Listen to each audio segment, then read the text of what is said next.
Star Citizen will exit alpha after 2027, at least according to a poll I recently created. Okay, well, that's hardly scientific, but it is a reflection of community sentiment, even if it does suggest that a few people take the idea, well, not very seriously.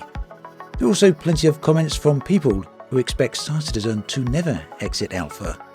Of course, do keep in mind that the poll isn't a reflection of my personal opinion, although I suspect some people will accuse me of a blatant troll attempt there, but at any rate, the release date for Star Citizen has been a long-standing question ever since 2012. For those of you who do want an answer to that question at the front of the video, well, the answer is simple. We have no clue. It's also unclear on when Star Citizen will exit alpha and enter beta, but more on the beta point in just a moment. Regardless then of dates, what even prompted me to ask this question in this specific video? Well, it was none other than Chris Roberts himself. In a recent letter from the chairman, Chris gave an update on the Star Citizen project. So, the first 626 words of the letter discuss the challenges faced by the studio due to the pandemic and related issues. These, of course, are entirely understandable and have caused significant problems in a multitude of industries. The rest of the letter, however, goes into a fair amount of depth on many other things. Now, to be perfectly fair here, there has been some debate recently from the many corners of the community expressing some concerns over Star Citizen development. Some people feeling that development may have slowed down in terms of content releases, other people feeling that not enough significant progress is being made in terms of new gameplay loops. This video is not about any of that, but let's quickly mention that a few of the recent updates Chris Roberts did touch on, and some of these, I think, depending on how you look at them, are pretty significant. Perhaps the most notable is the Stanton star system finally getting complete. Volumetric clouds are added here, they got introduced, and the planet of Crusader became landable. Additionally, medical gameplay as well as player looting and inventory management were added as well. There are also numerous other things added, but those were probably among the most standout things. Of course, all of that without mentioning some of the in-game events that have also taken place over the last 18 months or so. Now either way, the future of Star Citizen is certainly what most people will be concerned with. The two biggest points of discussion then are patch 3.18, most likely due later this year, and patch 4.0, which won't arrive, or at least on the live servers, until next year. Now, 3.18 is a significant update. Why? Well, because it will add full persistence to the game. Here's Chris's words to explain what that means. Persistent entity streaming is the foundational tech that enables server meshing. PES is the hardest part of the work needed for server meshing and is the one that has required the most engineering. It fundamentally changes how we record state in the universe and delivers a level of persistence that you just don't see in other games, whether they are MMOs or even single-player experiences. Up until now, all persistence in the game has been tied to a player's inventory, ships you own or items you hold physically in or in the virtual inventories of items you own.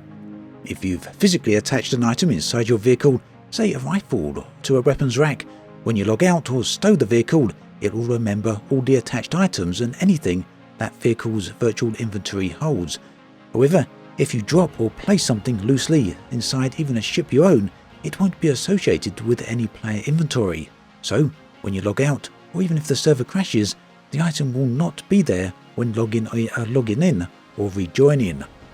With PES, we are recording the state of every dynamic object in the game, irrelevant of whether it is owned or held by a player. That means that you could drop a gun or a med pen in a forested area on Microtech and return several days later after logging out to find the gun or med pen still there, assuming another player didn't grab them. So clearly the persistent entity tech is a very big deal, and incidentally Chris Roberts did mention that they have tested this successfully very recently. Now it's not the only big tech or the big change coming to Star Citizen, and not the only thing that will arrive in 3.18. The persistent tech itself will allow for new gameplay loops such as the long-awaited salvaging. Of course, persistence will sound familiar to some of you, and that's because CIG have been discussing it for nearly half a decade at this point. Chris stated that development on this aspect of the game has been challenging. In fact, they essentially threw away years of work on the previous iteration of this technology, which they called iCache.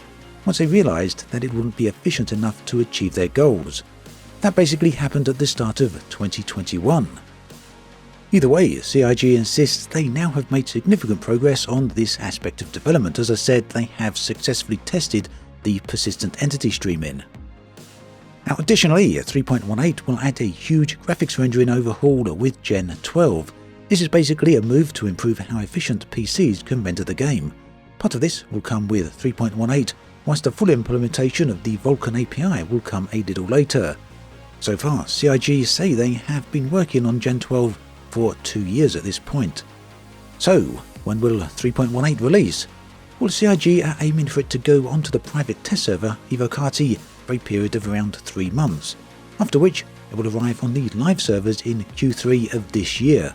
Whether or not they hit that date, we'll have to wait and see. It won't be the first time that something gets delayed after all, but you know, sometimes they do hit that date as well. Now, patch 4.0 is perhaps the bigger deal for Star Citizen overall. This brings with it the fabled server meshing, which is essential for additional star systems to be added into the game. Patch 4.0 then will deliver both server meshing as well as the new Pyro system. The current release window for this is Q1 2023. Based on what Chris Roberts said, however, it seems very likely that this date will slip. Now, interestingly, Chris also suggested that Alpha 4.0 is the road towards beta, but unfortunately there's no indication on just how long that trip will be. And I guess it also means that beta won't be coming at any point during the Alpha 4's sequence of patches. Maybe Alpha 5 and beyond then, who knows. Meanwhile, in between these big patch releases, CIG will continue to push in-game events and other updates out to Star Citizen. Overall then, Chris paints a picture of a game that is in very heavy development. He also goes to highlight that CIG continue to grow as a company, with nearly 800 staff and well over 100 external contractors. Also many other new staff on the way as well. New offices are on the cards both in Manchester, England, as well as in Frankfurt, Germany. At the end of the day then, it's very clear, at least to me, that CIG are making progress forward with Star Citizen. But not everyone will see it that way. Star Citizen very clearly remains a game that is in early access, and one without any planned release date in sight. For some people, that will not be a problem. After all, Star Citizen is about ongoing development, and development at that to build a huge, vast-scaled game. For other people, however, they will look at the $500 million so far raised for the game and wonder where it has all gone. I mean, let's be honest here, $500 million is a huge sum of money. It's nearly twice the cost of GTA 5 and over twice the cost of Star Wars: The Old Republic. Naturally, I'm sure there's people pausing the video right now, not liking what I've just said. They don't like that being pointed out, but you know, I'm not judging, just highlighting facts. And to return to the question of a final release date, I do wonder how many people even care about that. After all the time CIG are updating Star Citizen, I can understand why people will question whether a release date even matters, and certainly not if CIG keep making money. And to be honest, there are plenty of other live service games out there in a final release state that get far less updates than Star Citizen.